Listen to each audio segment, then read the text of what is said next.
জীবন কারোর জন্য থেমে থাকে না, যেমনটি সময় এবং স্রোত কারোর জন্য থেমে থাকে না। আপনার আর আমার জীবনে যত দুঃখ, যত খারাপ সময় আসুক না কেন, এটা স্থায়ীভাবে থাকবে না, এটা থেমে থাকবে না, এটা এটার মধ্যে চলতে থাকবে। তো আপনি আমি যদি সেই সময় স্রোতে নিজেকে ভাসিয়ে দেই, যদি আমরা নিজেদেরকে বিলীন করে দেই, আমরা নিজেদেরকে শেষ করে ফেলি, তাহলে এটা আমাদের ধ্বংসের কারণ ছাড়া কিছুই নয়।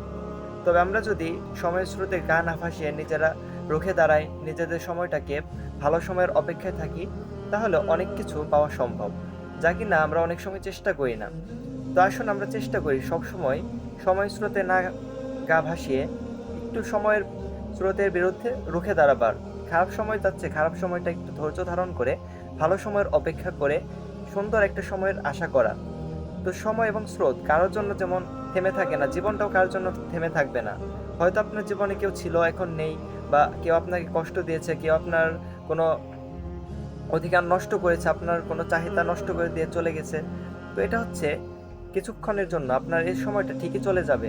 সময় এবং স্রোত এর দুটো আপনি কখনোই থামিয়ে রাখতে পারবেন না। ঠিক জীবনটাকে আপনি থামিয়ে রাখতে পারবেন না, এটা এটার গতিতে চলতে থাকবে। তাই কখনোই বেশি আপসেট হয়ে যাবেন না, কখনো বেশি ভেঙে পড়বেন না।